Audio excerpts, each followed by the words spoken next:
भगवान राम के ननिहाल छत्तीसगढ़ में राष्ट्रीय रामायण महोत्सव का आयोजन होने जा रहा है।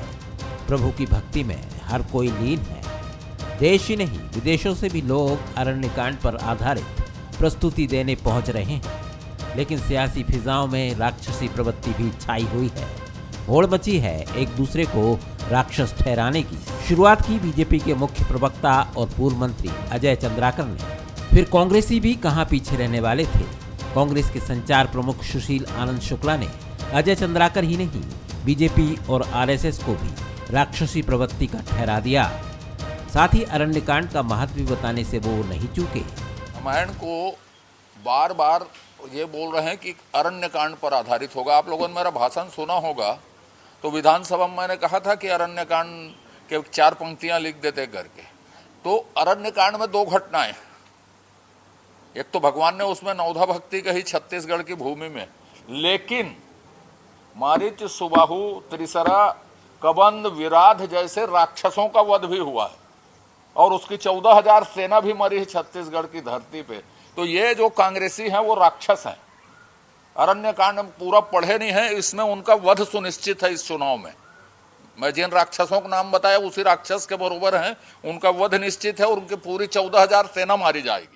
देखिए, अजय चंद्राकर मानसिक रूप से विक्षिप्त हो चुके हैं और वे राक्षसी प्रवृत्ति के संस्कार में पले बढ़े भी हैं।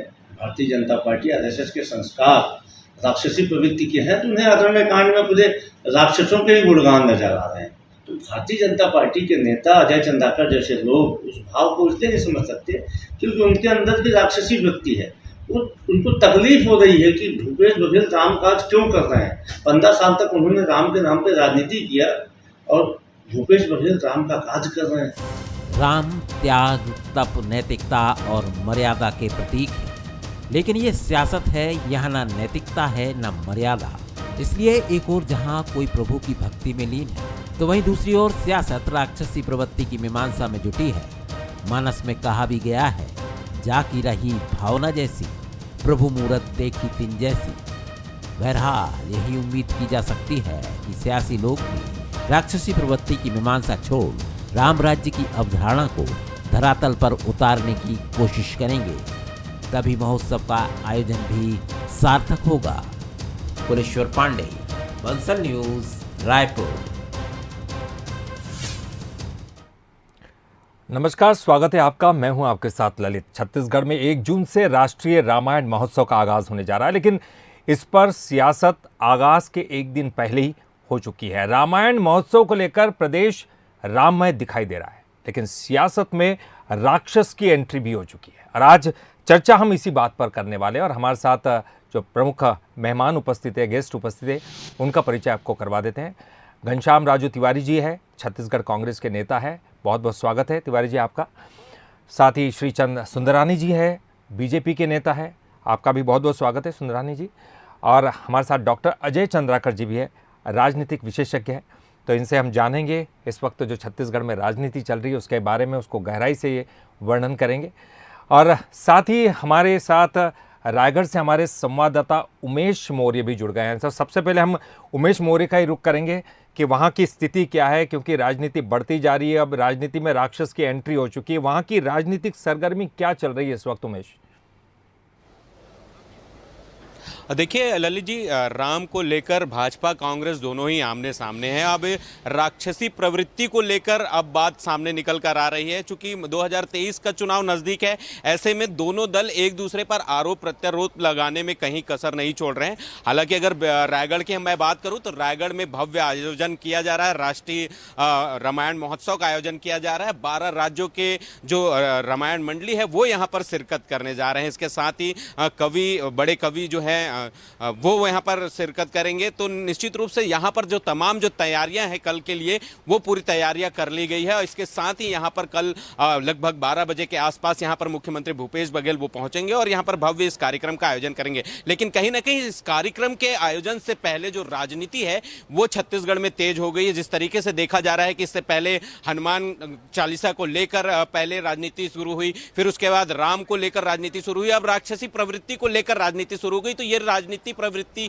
वाली जो बात है ये कहीं ना कहीं राजनेताओं में खुलकर नजर आने वाली है, क्योंकि 2023 का चुनाव नजदीक है। ऐसे में कोई कसर नहीं छोड़ना चाहता है कि छत्तीसगढ़ में किस तरीके से वो अपनी बयानबाजियों को जनता के बीच रखे और एक दूसरे को किस तरीके से नीचा दिखा सके, इस पर कोई कसर नहीं छोड़ा जा रहा है। फिलहाल राजनीति तेज है, लेकिन रायगढ़ में राममय हो गया है पूरा बिल्कुल। मैं चाहूंगा उमेश मैं चाहूंगा कि हमारे दर्शकों को दिखाएं तैयारियां किस तरह की हो रही हैं वहां पर।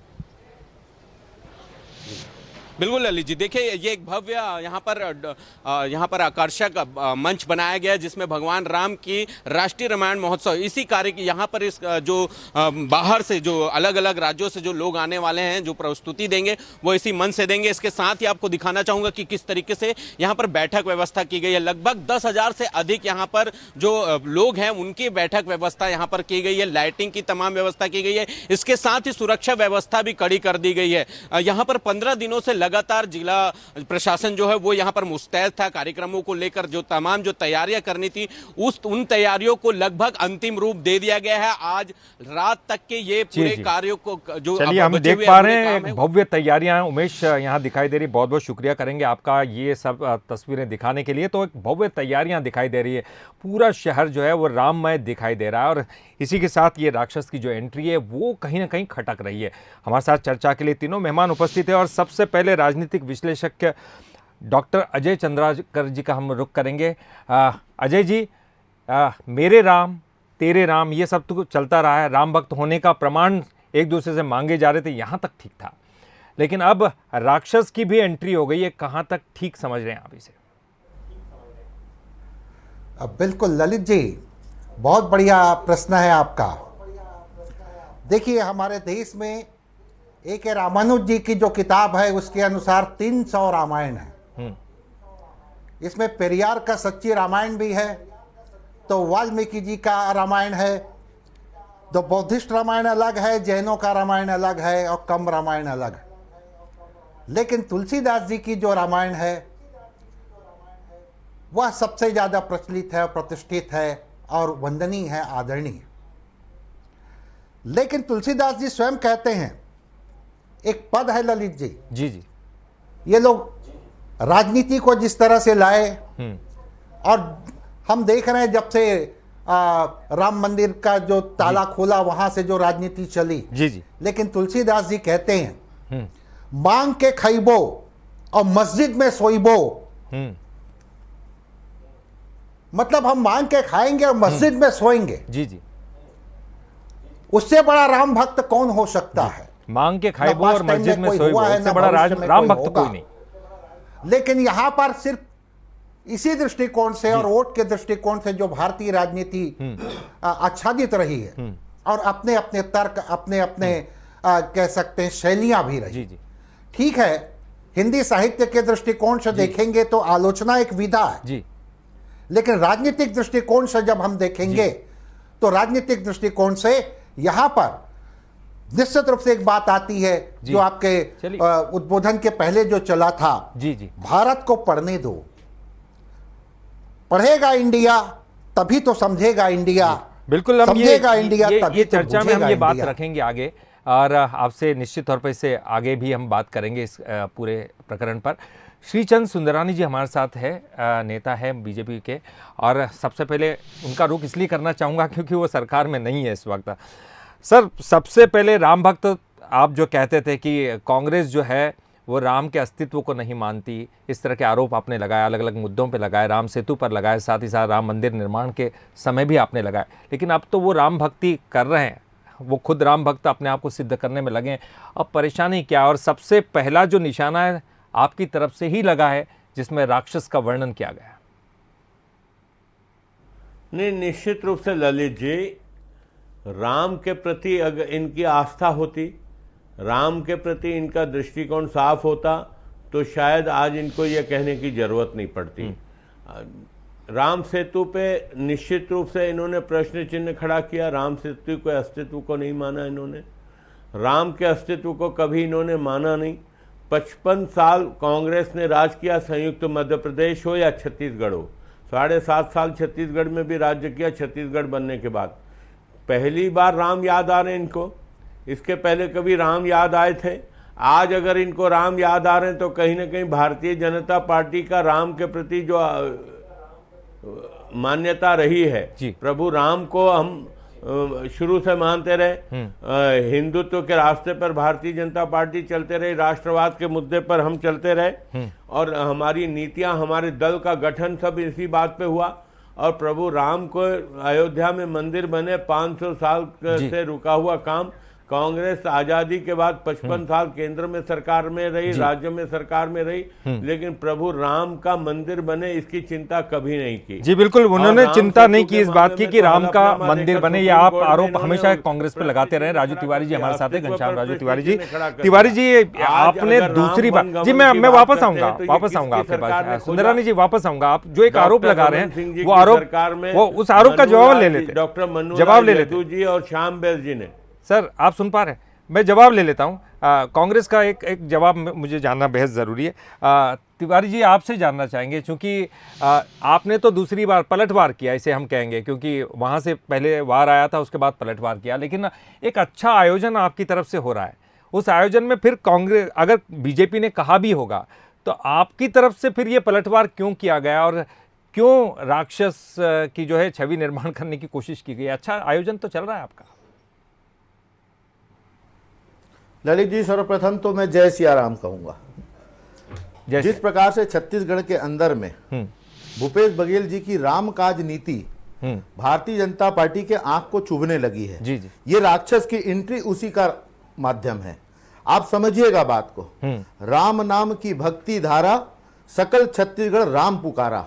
आज छत्तीसगढ़ के रायगढ़ में 3 दिवसीय राष्ट्रीय रामायण महोत्सव होने जा रहा है ललित जी। देश भर के मंडलियां उस पर भाग लेने जा रही हैं और कहीं ना कहीं हर भाषा में रामायण के चरित्र को, रामायण को और राम जी के चरित्र का वर्णन होना है, प्रभु श्री राम की महिमा का पाठ होना है। लेकिन देखिए विडंबना ऐसी है, भारतीय राजनीति में प्रभु श्री राम कहीं ना कहीं भारतीय जनता पार्टी के लिए राजनीतिक उद्देश्य ही मात्र रहा है।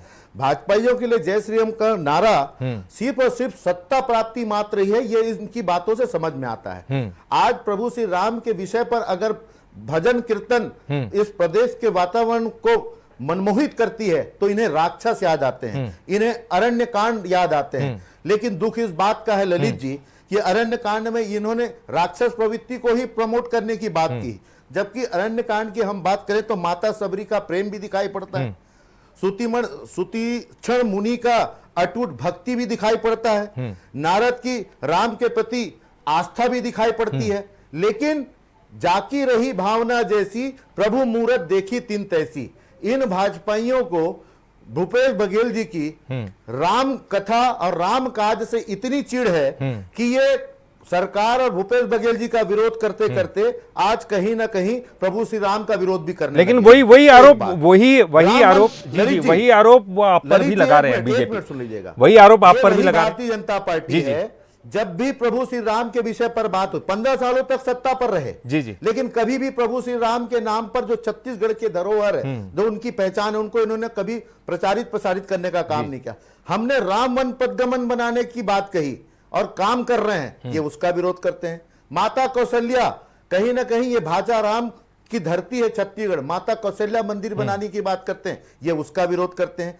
आज राष्ट्रीय रामायण उत्सव देश के इतिहास में ये पहली बार है कि जब राष्ट्रीय रामायण महोत्सव छत्तीसगढ़ की धरा पर हो रहा है, ये आज उसका विरोध। तिवारी जी, लेकिन बीजेपी भी यही आरोप आप पर लगा रही है कि प्रभु श्री राम के नाम पर सिर्फ और सिर्फ राजनीति करने का काम है इनका। बीजेपी भी यही आरोप आप पर लगा रही है तिवारी जी, उसका भी तो जवाब दीजिए। जहां राम जी के नाम पर एक गुणगाथा इस प्रदेश में होने जा रहा है, ये उस पर भी टीका टिप्पणी। सुंदरानी जी कुछ कहना कौन है? ये देश की जनता समझ रही है, प्रदेश की जनता समझ रही है और आपके दर्शक समझ रहे हैं। सुंदरानी जी कुछ कहना चाह रहे हैं। मैं पहले एक सवाल पूछ लूं कि ये कर्नाटक में बजरंगबली मुद्दा नहीं चला, ये कहा जा रहा था कि बजरंगबली ने कोई चमत्कार नहीं दिखाया तो बीजेपी को सत्ता नहीं मिल पाई।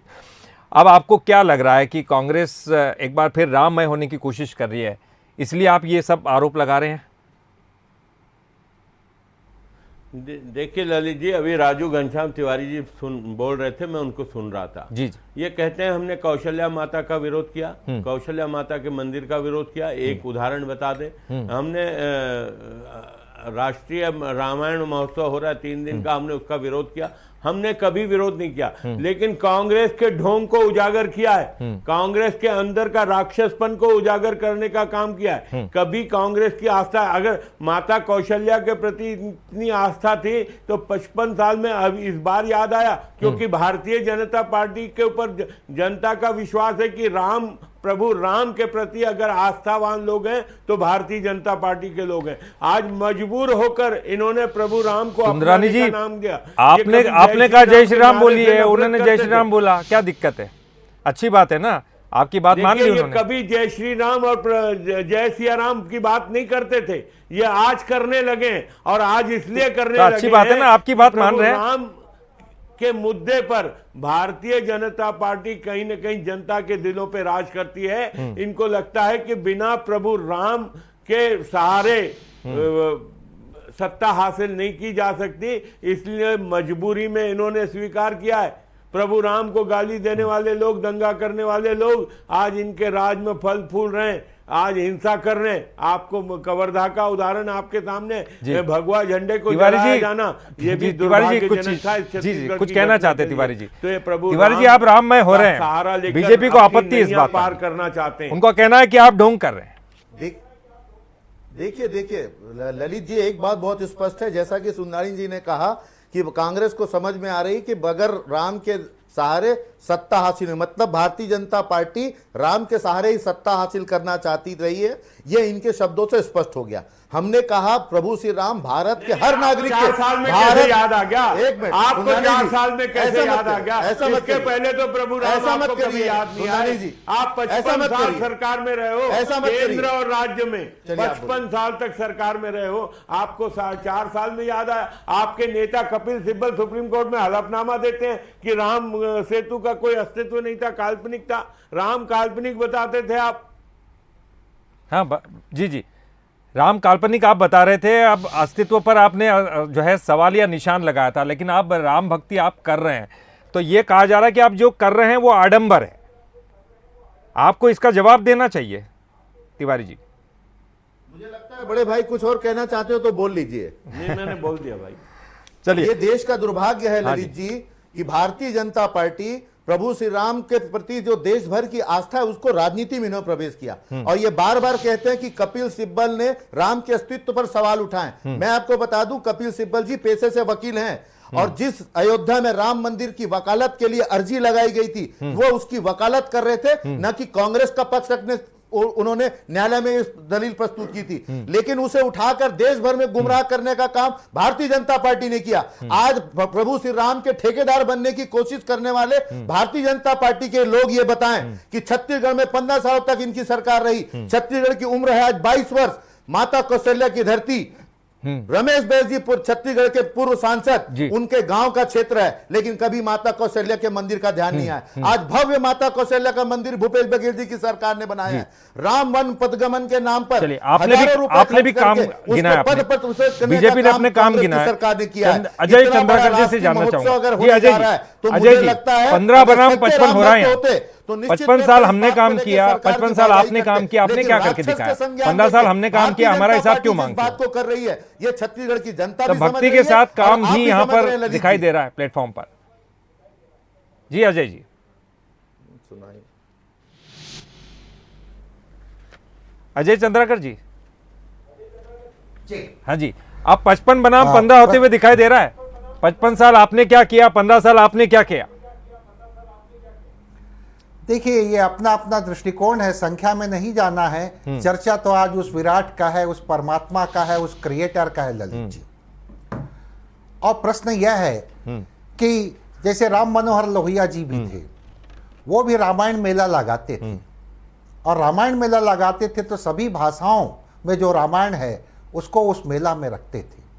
और वहां देखिए, वे ऑफ लाइफ, जीवन दर्शन में राम, और मैं छत्तीसगढ़ के बारे में भी कह सकता हूं, एक तो उस शहर को चुना गया है रायगढ़, जो साहित्यिक रूप से समग्र स्वीकार करते आया है। वहां जो कवि सम्मेलन का आयोजन होता था उसमें ठीक है, क्रिटिक भी होते थे कवि लोग, लेकिन उस भूमि को चुना गया है। और वहां पर जिस तरह से उस क्रिएटर, उस परमात्मा, उस भगवान राम की चर्चा जो होनी है। और यहाँ पर किसी एक कांड की बात नहीं है, हम तो रामायण को पूरे समग्र रूप में स्वीकार करते, और उसके उसमें जो पात्र हैं उसमें कोई मेरिट वाला नहीं, तो भी है, कोई आपको लग रहा है, आपको लग रहा है कोई कि उसे परमात्मा चुनावी कह सियासत सकता तो है, है, कोई राक्षस कह चुनावी सियासत तो लेकिन दिखाई इसे दे रही है। आपको लग रहा है कि इसका असर पड़ेगा, ये जो मुद्दा है, राम का मुद्दा है, ये इसका असर पड़ेगा, इसीलिए जो दोनों ही पार्टियां इस पर जोर डाल रही। आपको है हाँ, देखिए ये जो है यहाँ पर मूल बात, आज अमेरिका में राहुल गांधी जी का जो भाषण है ललित जी, और उसमें वो जो भाषण में बोले हैं कि अगर कांग्रेस की सरकार आएगी तो हमारे समय जो जाति जनगणना किए थे उसको सार्वजनिक करेंगे। एक तरफ एससी वर्ग, एक तरफ एसटी वर्ग, एक तरफ माइनॉरिटी वर्ग, तो ये कुछ संशय में है। तो छत्तीसगढ़ की राजनीति में ओबीसी समुदाय जो है उस मसले के ऊपर दोनों राष्ट्रीय राजनीतिक दलों का कंसंट्रेशन है। और भूपेश जी, वर्धा में जो राहुल गांधी जी वो एक वर्कशॉप में कांग्रेस के कार्यकर्ताओं को संबोधित करते हुए विचार और वैचारिकी का जो संदेश दिए थे, यहाँ के सीएम उसको इंप्लीमेंट कर रहे हैं। और निश्चित रूप से सांस्कृतिक धरोहर के रूप में वो जो निर्माण की है उनकी कार्यकाल में हुआ है, उसकी प्रशंसा हो रही ललित जी। तो ये निश्चित तौर पर कि ऐसी चीज़ों से हमें दूर रहना चाहिए। लेकिन एक आखिरी कमेंट्स हम दोनों ही पार्टियों से लेना चाहेंगे। घनश्याम राजू तिवारी जी, आपको लगता है कि कहीं ना कहीं जो है इतने अच्छे आयोजन को गलत रास्ते पे ले जाने से बचाना चाहिए कांग्रेस को, क्योंकि सरकार आपकी है, और ऐसे में अगर आप राम भक्ति दिखा रहे हैं, एक अच्छी स्थिति में आप अपने आप को पा रहे हैं, तो ऐसी स्थिति में राक्षस वाले बयान से किनारा करना चाहिए था, ऐसा आपको लगता है? देखिए, निश्चित तौर पर छत्तीसगढ़ माता कौशल्या की धरती है ललित जी, भाषा राम का प्रदेश है ये। और जिस प्रकार से छत्तीसगढ़िया मुख्यमंत्री भूपेश बघेल जी ने राम काज को लेकर जो समर्पण भाव से जो कार्य पिछले 4 सालों में किए हैं, दरअसल दर्द भारतीय जनता पार्टी को इसी बात का है। कल 1 जून से राष्ट्रीय रामायण महोत्सव होने जा रहा है। मैं आपके चैनल के माध्यम से छत्तीसगढ़ के समस्त दर्शकों को न्योता देता हूं, निमंत्रित करता हूं, आपको निमंत्रित करता हूं इस राष्ट्रीय महोत्सव में रामलीला के अन्य भाषाओं पर भगवान श्री राम के नाम की पाठ माला जपने के इस भव्य आयोजन में आप सभी सादर आमंत्रित हैं। और मैं कहता हूं भगवान श्री राम उन्हें सद्बुद्धि दे, जिनको इस महोत्सव में राक्षस प्रवृत्ति दिखाई पड़ती है। मुझे लगता है कि सबरी के प्रेम से उन्हें सीखना चाहिए, मुनि से उन्हें सीखना चाहिए, नारद से उन्हें सीखना चाहिए। लेकिन भारतीय जनता पार्टी सत्ता के लालच और मोह में इतनी ज्यादा नीचे तक उतर चुकी है कि ऐसे भव्य आयोजन में भी उन्हें राक्षस दिखाई पड़ते हैं। ये बड़ी विडंबना है। बिल्कुल। सुंदरान जी, आपका भी एक आखिरी कमेंट जानना चाहूंगा। क्या ऐसा मुद्दा है ये, इसको कि सियासत की दृष्टि से इसे देखा जाए, इससे कहीं से किनारा करना चाहिए? बीजेपी की तरफ से भी एक अच्छा आयोजन हो रहा है, उसमें पार्टिसिपेट कीजिए, कांग्रेस को भी साथ में लीजिए।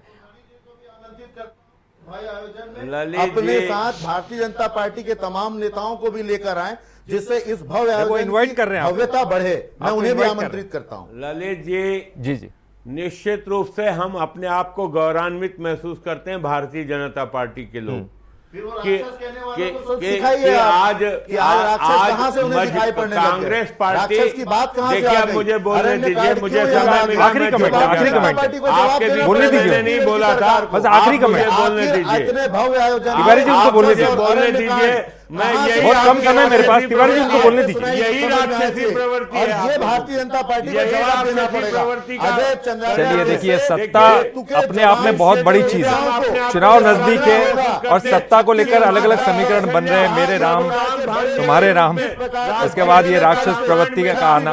एक बढ़िया आयोजन है। मैं आप तीनों को रोकना चाहूँ, आप दोनों को रोकना चाहूँ। एक बढ़िया आयोजन है, एक अच्छा आयोजन है। इस बात का उन्हें घोर चलिए, राम त्याग नैतिकता इनके देवता है, इनके प्रतीक है। इतना अच्छा आयोजन है, इसे हम आध्यात्मिकता के दृष्टि से लें, इसे धर्म की दृष्टि से लें। चलिए, बहुत बहुत शुक्रिया, बहुत बहुत शुक्रिया, बहुत बहुत शुक्रिया, बहुत बहुत शुक्रिया। राम त्याग, तप, नैतिकता और मर्यादा के प्रतीक है। हम इसको इसी दृष्टि से देखें। कम से कम इस मुद्दे पर सियासत करना बिल्कुल भी ठीक नहीं। हमारे साथ जुड़े हुए थे घनश्याम राजू तिवारी जी, श्रीचंद सुंदरानी जी और अजय चंद्राकर जी का जो है बहुत बहुत धन्यवाद करेंगे हमारे साथ जुड़ने के लिए। और आज के मुद्दे में फिलहाल इतना ही। देश दुनिया की बड़ी खबरें जानने के लिए आगे देखिए प्राइम टाइम बुलेटिन।